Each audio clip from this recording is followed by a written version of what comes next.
Hello students, welcome to Dr. B.R. Ambedkar Open University, Hyderabad.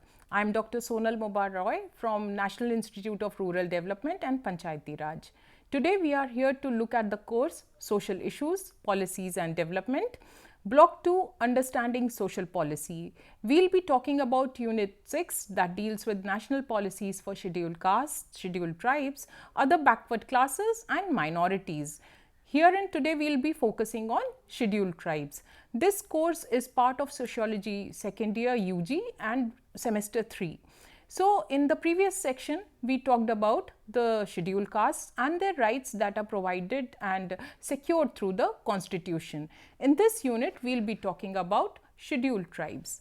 As per 2011 census, the tribals constitute around 8.6% of the India's population and they are actually spread all across the country. Article 366 of the Indian Constitution defines scheduled tribes as such tribes or tribal communities or parts of or groups within such tribes or tribal communities deemed under Article 342 to be scheduled tribes. Article 342 stipulates the procedure which needs to be followed regarding matters of specifications of scheduled tribes. We have the National Commission for Scheduled Tribes, the NCST. It was established by amending Article 338 and inserting a new Article 338A in the Constitution through the Constitution 89th Amendment Act 2003. By this amendment, the erstwhile National Commission for Scheduled Caste and Scheduled Tribes was replaced by two separate commissions, namely the National Commission for Scheduled Castes and the National Commission for Scheduled Tribes with reference to 19th February 2004. So, there are actually two different bodies catering to the interests of ST and ST respectively. The functions of the commission under clause 5 of Article 338A says that it is responsible for monitoring and evaluating the implementation of constitutional and legal safeguards for scheduled tribes, addressing complaints relating to their rights and advising on their socio-economic development. It submits reports to the President on progress and policy gaps and recommends measures to protect tribal rights over land, forest, water and mineral resources. The Commission also focuses on improving livelihoods, preventing land alienation, ensuring effective rehabilitation of displaced communities and promoting tribal participation in governance, including the implementation of PESA 1996. So, we see that tribal communities also face a lot of social exclusion, stigma, and India is a diverse country and we have the tribals scattered all over the country. So, to make sure that their interests are secured, their rights and responsibilities are secured, these bodies make sure that there is a safe security net provided to the scheduled tribes. The constitutional safeguards for scheduled tribes is also provided through Article 23 and 24, which ensures their social safeguards. The economic safeguards are ensured through Article 244 and Article 275. Educational and cultural safeguards are ensured through Article 15.4, Article 29, Article 46 and Article 350. The political safeguards of the scheduled tribes are ensured through Article 164, Article 330, Article 337, Article 334, Article 243 and Article 371. If you look at all these articles in detail, you will see, as the student of sociology, you will realize how their economic, social, cultural, language, all these rights are ensured through constitutional safeguards, because they are these communities are prone to exclusion, they are prone to atrocities in the mainstream population. So, the constitutional rights and safeguards ensure their empowerment, capacity building and making sure that they lead quality life.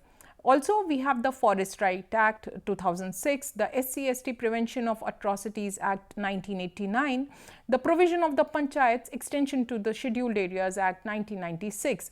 All these are measures to ensure that nobody's rights are prohibited, nobody is excluded, people are able to voice their concerns, get access to employment, get access to better education and health facilities, they have bank accounts, they know about their rights. So, all these are ensured through these interventions and measures. Then let us take a look at the schemes and interventions provided by the government. The governance and administration of tribal areas is specifically mentioned in the Schedule 5 and 6 of the Constitution. There are numerous schemes for their welfare. We have the centrally sponsored scheme of hostels for ST boys and ST girls. We have the establishment of ashram schools in tribal subplan areas and Eklavya model residential schools. We have the scheme of development of particularly vulnerable tribal groups, the PTGs and primitive tribal groups. Then we have the tribal forest dwellers empowerment scheme. So these schemes and interventions are designed to ensure to safekeep the rights and entitlements of the tribal communities. Their lands are secured. If they are displaced, they should get good compensation. Their livelihoods are secured. So all these schemes and interventions are ensuring that the children of the ST communities have good residential schools, they have scholarship support, they can get access to better quality of life, they have good health, nutrition, etc. So the overall gambit of the schemes and interventions covers the capacity building, the skill development, the knowledge and aptitude development of the scheduled tribe communities. So in this section, we saw that the STs, who are very few in number as compared to other communities in the country, but they face a lot of social exclusion, and they are devoid of their rights, they are devoid of justice in many parts of their day-to-day lives. So these schemes and interventions ensure that we are able to secure their rights to justice, rights to livelihoods, rights to education, give them good education, give them part in day-to-day say governance. They are part of Gram Sabhas, they are able to voice their concerns, they have that kind of empowerment to speak up, to talk about their rights, to ask for justice, and to be included in the mainstream society.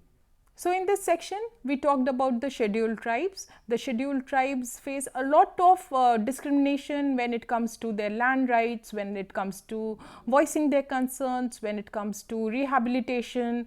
There are big development projects like dams constructed, and then these tribal communities are asked to vacate and move to another pocket. So we should ensure as mainstream society that they get good access to livelihoods, they have good access to education, medical facilities, their kids can go to good schools. Hence we provide residential schools.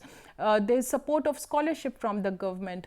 So the whole idea is to ensure that their rights are secured, they have all the entitlements that are due to them, and these are all backed up by the Constitution. When we talk about equality, when we talk about empathy, when we talk about justice, as students of sociology, you should ensure that we have that lens in hand to talk about all these issues with a very sensitive manner, and be able to understand that why we are having such social policies in demand for ensuring the rights and entitlements of the SCs and the STs. Thank you so much.